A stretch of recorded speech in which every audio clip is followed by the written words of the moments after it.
do you think that knowing your history is a crucial part of knowing how to carry yourself, or can you evolve in that process while it's happening?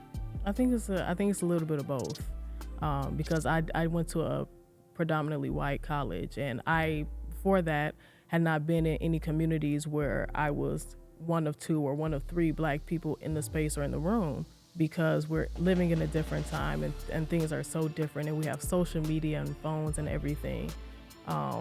Also learning how to use these new tools to navigate these situations is so important because they offer so many resources. One of them, you start mentioning abolition. How do we start a conversation like that with youth? I think, figuring out how we define it is number one. So like where it started, a lot of people think about the transatlantic slave trade when they think about abolition. They think about the people who were, rising up to heed to the call of abolishing slavery. They were doing the work with the threat of violence, with the threat of death. There are people still doing that, right? Trying to free people with those same threats. And I think that's what it kind of means in this context.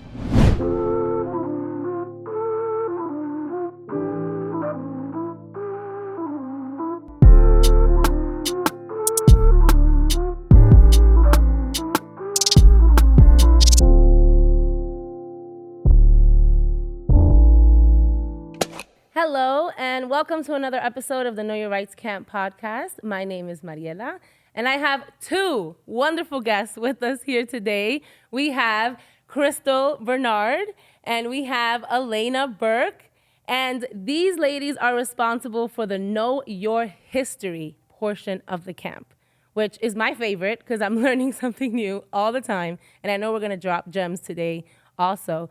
But I want to start, if you can tell us a little bit about yourself before we jump into all these conversations that we have in mind. Yeah, for sure. So, what up, doe? That's what we say in Detroit. Oh, what up, doe? Yeah. See, I'm from Brooklyn, so we say yerp. Okay. Okay, or we can say que lo que también, you know? Well, I love that. So I'm from Detroit. I was born in Detroit, but I was raised in Highland Park, Michigan. Not a lot of people know Highland Park is the capital of Detroit. What? And I'm back in Detroit, but my parents are Marion Kramer and the late General Baker. And so I stand on the shoulders of giants, of revolutionary thinkers and movers and doers here in the city of Detroit. And so I'm happy to be here and hopefully pay it forward. Yeah, I'm born in Detroit. I was actually raised in Birmingham, Alabama, because that's where my father's family is from. And in 2015, my family moved back to Detroit because this is where my mom's family is from. So I've been organizing or, trying to get into organizing since about 2021. Wow. And you're doing it. I'm doing it now. Yeah, we're going to talk about how you're doing it. So I would love to start first with the General Baker Institute. Like, you gave credit to your ancestors and you were standing on the shoulders of giants. Can you tell me a little bit about what the General Baker Institute does? Yeah, that's a hard question because sometimes I feel like, what don't we do? I love that. They do it all. Yes, exactly. But seriously, so much of our mission here in Detroit is catering to the needs of the people, of working class people and non-working class people. And so that leads us in a lot of ways. But essentially, General Baker, so he's my late father. He passed away in 2014. And I'm sorry. Thank you. Since then, it's been really a family effort. I think we have one full-time staffer, and that's my older sister, Carolyn. And so then it's my aunt, all the retired folk in my family coming around. And he is a revolutionary from Detroit, and he started off his kind of revolutionary career at the plant, at the automobile plants, being a laborer. We started out of General Baker's legacy. He has a phrase, his mission is to turn thinkers into fighters and fighters into thinkers. And so I heard that growing up. And so what that means is really, though, teaching people how to interact with the world around them. I remember growing up, I would ask my parents their thoughts on things or how did something go down. They would say, it's the science. It's just the signs or the science? Science. Ooh. And as a kid, I was like, what does that mean? But as an adult, what I understand that to be is the knowing of how systems and people around you constitute your identity and how you live life and what you are able to do. And so what was happening in Detroit when he came up was that Black people weren't able to do much. And it wasn't just Black, it was poor people, right? It was working class people that he was organizing in the automobile plants. And so he started a series of organizations, or helped to start. So DRUM, which is Dodge Revolutionary Union Movement, the League of Revolutionaries for New America. He was causing trouble, good trouble. Good trouble. Yeah. Yes. I also want to highlight that General Baker is pretty much run by Black women. Wow. So that's pretty amazing. Wow. To me, at least. So the general operation is, wow, I love that. And I think that's so powerful, right? When it comes to organizing, when it comes to knowing your history. That's what we do. We turn thinkers into fighters and fighters into thinkers, and we do it in a lot of ways. We do political education. We do community engagement. We also are a place where if you need to wash clothes, people come wash clothes. If you need to take a shower, people come take a shower. Because So, self-care is also a part of, Yeah. you know, being revolutionary. That's Yeah. a revolutionary act, right? yeah. And in order to like really, transform, you need some basic level of material need met. So Yes. we try to bridge some gaps in the city. Yes. I love that you mentioned that because I think now because of social media, we are able to have conversations just like Black and brown folks being happy and how like joy is also revolutionary. And I would love to ask you the question because you mentioned in the beginning how you started organizing. And I was like, no, you're an organizer. I can tell. But what was that start like for you? And what would you tell the youth here today about how they can start? Yeah, so I started or got into organizing because I was working at a farm in Detroit called D-Town Farms. What kind of farm? So it is an urban farm. Okay. So it's part of Rouge Park, and it's about 7 acres or a little more, a little over 7 acres. 7 acres is a lot, though, It right? is a lot of land, yes. So we were farming out there, and everyone around me would be talking about politics and kind of everything that's going on in the city. And I didn't know as much because I didn't grow up here. So, the housing market situation that happened in '08 really took a toll on Detroit, and my family and I weren't here for it. But I could just see from what I had seen Yes. from my peers in The school, aftermath living, my mom lives maybe 5 minutes from here. So seeing her neighborhood and seeing how people are just not having access to food that's healthy and, right at their door, it frustrated me. So that's how I got into organizing. I would tell the youth today that if you notice a problem and it's something that you're noticing repeatedly, and it stays on your mind and it keeps coming up, whether it's in another conversation or it's something you think about every Saturday, that's where you start. Yes. I think one of the things we keep seeing a lot on social media are like moments of anti-Blackness, not only across the country, but even I call them like the social media warriors who can hide behind the keyboard and leave false information. So in the camp, you talk about that. So what would be the best way that our youth and even the significant adults that are in their lives, how can we learn about anti-Blackness and how can we have those conversations without feeling like, oh, you're going to cancel me? How can we start having those conversations or at least hold space for them to talk about heavy topics? I think the first step is being honest about your experiences, and for the youth to ask their parents or their cousins, their older cousins, grandparents, some of the things they've experienced. Because my father, when he came up to Detroit, he actually started working at Chrysler. But I never growing up asked him, what was your experiences like? If he was standing in the hallway during lunch, somebody would come and scold him or tell him to get back to work, but they wouldn't do that to a white person. So I think that's how it starts, with asking other people about their experiences and then talking about your own experiences.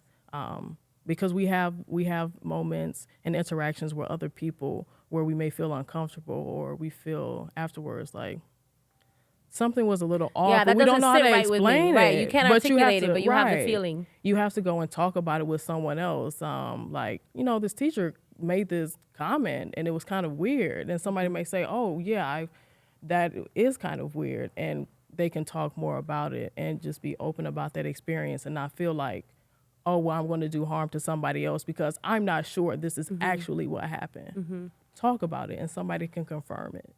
And I love how you mentioned talking to our parents, right, and talking to our elders. I think so many of them have stories that we don't know about. So when we talk about know your history, right, sometimes we think very, global and, in Detroit, in our city. but we have people at home that have a history. So thank you for mentioning that. Of course. Our family's history is our foundation. If you don't know where you're coming from, you can't keep moving forward. Yeah, I think Elena brings up a really good point. All of what you said, but specifically the notion that this isn't new, right? Like when you talk to your community, when you talk to the people who you feel represent you, they'll have similar stories. And so I think anti-Blackness is something that you also have to engage with from that historical standpoint to really understand the ways it can transform. And, you know, like Elena said, it could be smaller things. It can be very subversive to understand what's happening to you when you don't talk to people that can help you contextualize, but also figure out who you are in the midst of it. I mean, that's really important for, I think, youth especially, because the world will try to find you. Oh, for sure. Yes. Far before you've come to the self-definition. So you really got to do that work of figuring out what fits. Yes, I love that. And something I tell students is that when they attend predominantly white institutions or institutions where the majority of people don't look like them, or even if they look like them, they might not come from what they come from. And I always say it's not a matter of in case you experience racism or in case you experience microaggression, but it's actually a matter of when, right? So do you think that knowing your history is a crucial part of knowing how to carry yourself, or can you evolve in that process while it's happening? I think it's a little bit of both, because I went to a predominantly white college, and I, before that, had not been in any communities where I was one of two or one of three Black people in the space or in the room. So I think knowing how people have responded in the past, of at least keeping your head up, knowing that what somebody else says or how somebody else treats you does not define you, helped me through that. But also in that process, because we're living in a different time and things are so different, and we have social media and phones and everything. Also learning how to use these new tools to navigate these situations is so important, because they offer so many resources.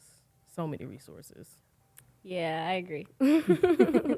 Now, in one of the slides, I'm going to keep talking about your presentation because I absolutely loved it. In one of them, you start mentioning abolition. How do we start a conversation like that with youth? And what is something that, whether folks are watching us or whether they were in the room with us today, how can we not only continue that conversation, but how can we have folks continue learning about, because I feel like buzzwords sometimes, like abolition and reparations, I think people keep hearing it a lot, but how do we make sure they actually understand the history behind it, but also like the actions we can take? I think, yeah, abolition is a big word, like what you said, and I think it can be sensationalized, and social media does a good job at that, but I think, you know, figuring out how we define it is number one. So like where it started, a lot of people think about the transatlantic slave trade when they think about abolition. They think about the people who were, you know, rising up to heed to the call of abolishing slavery. They were doing the work with the threat of violence, with the threat of death. There are people still doing that, right? Trying to free people with those same threats. And I think that's what it kind of means in this context. Because when you start to think about abolition, then you start to think about it as a framework. And you see a lot of things, from very small things, and maybe like the interaction with your teachers or the interaction with some of your peers who might have more privilege than you. You might start to feel a little bit of tension or feel feelings of injustice or being treated unfairly. And I think the more you investigate those feelings, and ideally in community, then you can come up with some ways to organize yourself out of it. So I think that's the point. It's just getting them to think about some of these things as it relates to them. And so then ideally how that affects the community and how that's rooted in community, the change or the response to that. So Yeah, and I think all of that, and just continuing to have the conversations, because like she was saying, abolition is a big word. So people hear it, they get concerned, you know, what's next? What's the next step? What is coming in place of that? But when slavery was being abolished, nobody was thinking, well, some people were thinking, what are we going to do afterwards? But the people who were suffering from that were not scared. They needed a new future. So knowing that we have to continue into the future and that the things that we are doing now are not going to be there forever. that we have to be able to change and recognize other people's humanity. I love that. What a great way to end. Thank you so much, Alana Burke, Crystal Bernard. Thank you so much today for all the knowledge that you shared. And if you would like to continue learning and supporting, make sure you check us out everywhere where podcasts are available and subscribe to our YouTube channel, Know Your Rights Camp. You can also check out our social media at Your Rights Camp.